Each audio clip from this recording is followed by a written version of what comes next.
services like contraception and safe abortion care have historically not been seen as essential or life-saving services.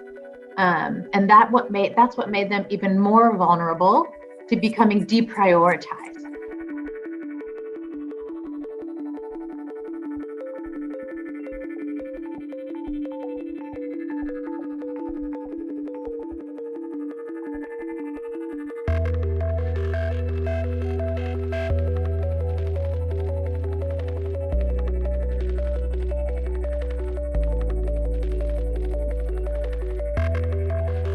Basically, all governments, countries, institutions were forced to make decisions about what is essential versus not essential care. And so what we saw is that different countries and different agencies responded differently.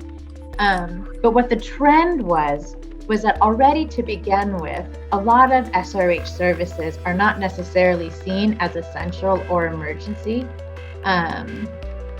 The way that we would typically imagine like someone that needs emergent surgery, because they have an acute physical injury.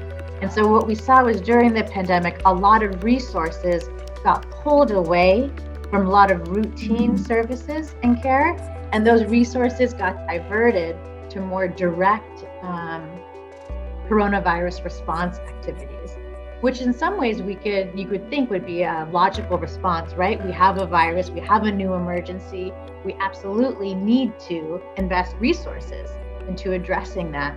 But what we've seen in history, as you mentioned earlier, such as in the Ebola epidemic, is that some of the indirect consequences or the collateral damage of taking that type of approach is that when we shut down these routine services, we actually saw an increase in maternal and child deaths from preventable causes.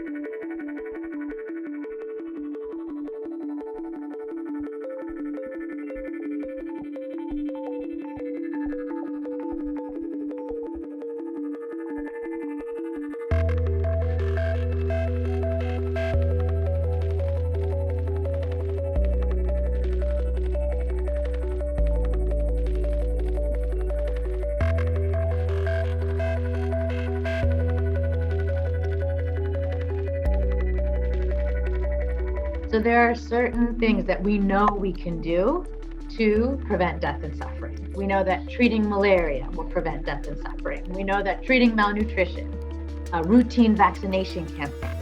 So even though a routine vaccine today isn't necessarily seen as an emergency, it's still life-saving. Similarly, for contraception or family planning, like Mauro was talking about, today she's not having an emergency. But if she is unable to access her family planning method today, it can start a cascade of events, that can ultimately lead to her death.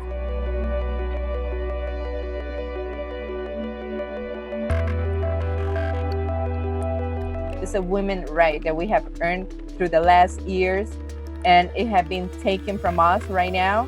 At least I feel it that way, and most of the girls that I have been talking to feel it that way, that they don't have power in themselves anymore because no one cares at all.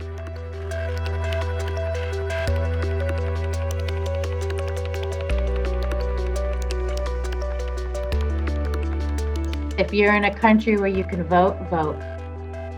Your elected officials, have a huge impact on, especially in the United States, right, have a huge impact on the type of healthcare that people around the world, including women and girls, receive.